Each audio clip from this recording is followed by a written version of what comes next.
positive by one of my beautiful subscribers. My husband said, I know I said this before, but in 2 weeks, he's gonna give me that GoPro so I can better do this in a winter coat. I do not have a winter coat. I have no money left for my check ever. Seriously, I have no money left to barely buy food or the cat food. I gotta start showing you guys them for sure. Like I said, I get up early, 6:30, 7 o'clock in the morning. I just don't feel like filming then, but I need to. Maybe I'll give them some food during the day and show you what they're all like during the day when they come around too. You know, when they come back and forth. Because they come back and forth all day and night, little buggeroos. So I'll probably do that instead of trying to do it real early when I'm dead to the world. I'll do it in the afternoon before I go to work and show you guys the cats. But, yeah, Yellow, I don't remember the rest of her name. She's a wonderful subscriber. And she goes, next video positive. And I do. I don't want to bring you guys down with, like, I just read something with, I forget his name. Oh my gosh. Denzel Washington. I just love that man. It's something about being positive. Don't let other people's moods throw you. And that's my biggest fault in life. Like, I shouldn't let what somebody in Walmart does affect me. The hell with them. But I do. I'm so sensitive, I guess, on the inside.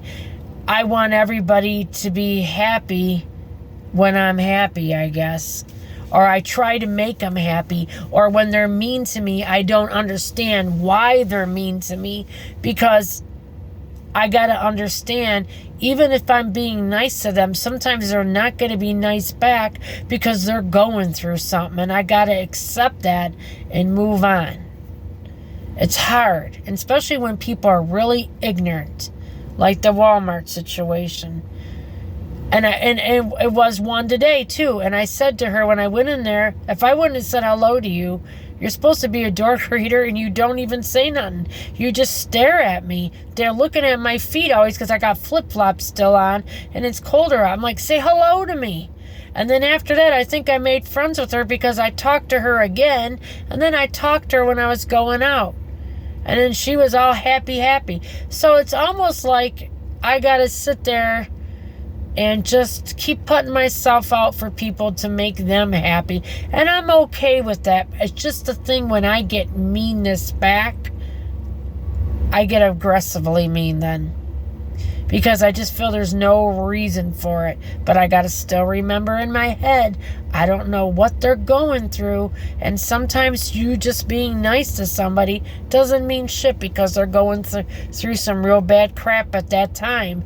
I got to understand that and overcome that. So that's something I need to work on. And I got to continue to work on and keep talking to myself every day, all day, you know, to be a better person. We all go through trials and tribulations. We really, really do. The best thing I found when my mother passed away, and I'm saying this now in hopes this will help somebody out there. Here comes a train. Oh, my underarm's itching. I drove, and I drove, and I drove, and I drove. And I'm not even kidding you.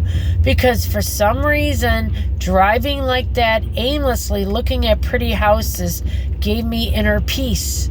I had to, and that was not good that I left my dad, but I couldn't, it affected me so bad, I didn't know what to do. I didn't know what to do losing my mother. I lost my best friend in the whole world.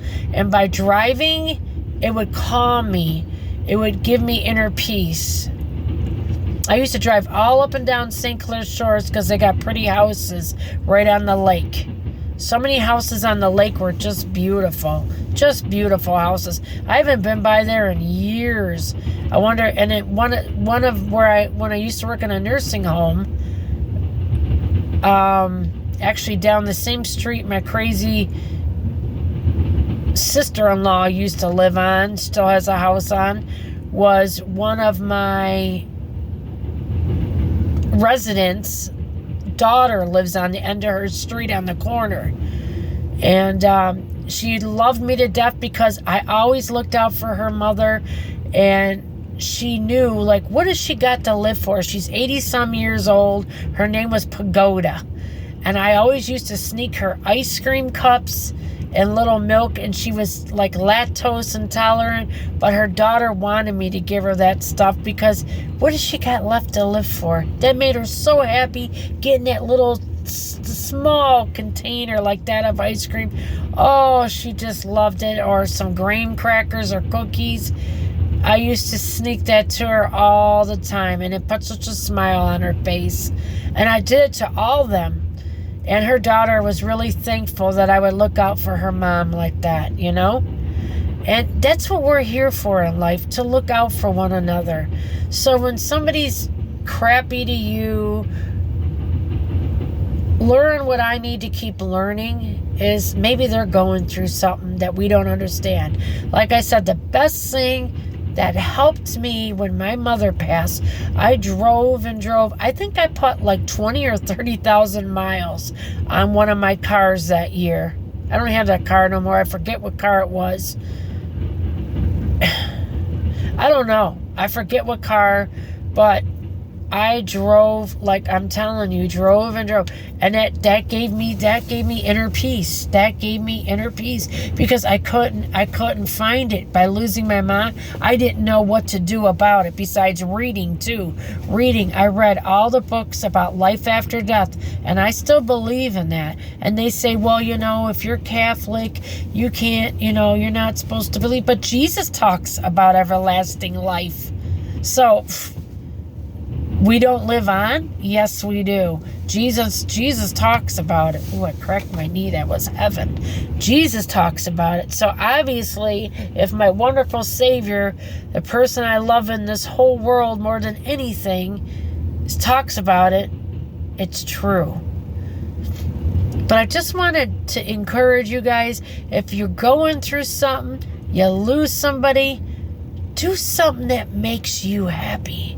Do something that makes you, maybe not say happy. I wouldn't even say I was happy when I was, but it gave me a peace. It calmed my mind down. It shut it down because it wouldn't shut off when I lost my mother. So that's what it did. It fed the need that I was looking for emotionally.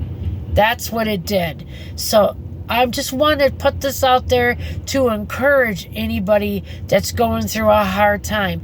Do something that you need to do for yourself. If you lose somebody, if you're having a hard time, that's what I did when I lost my mother, and it really, really pulled me through. I just wanted to share that with you guys.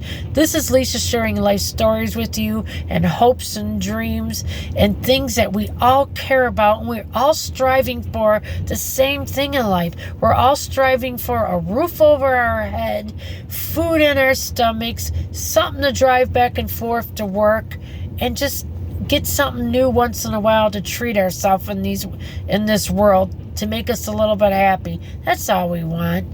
And to help others first and foremost. That's what makes life worth living. God bless you all. I'll see you guys tomorrow. Put a smile on your face and feel my warm hug. If you're having a good day, a bad day, come and tell me about it. If you don't want nobody to know about it, here is my email address. Lisa, lowercaps, Lisa, KURZAWA 67@gmail.com. Lower caps. God bless you all. Like and subscribe. Push me out there so I can become big one day and help more and more people will put a smile on my face. Take care now. God bless. Remember, you sons of bitches, we're all in this together. I love you all. Bye.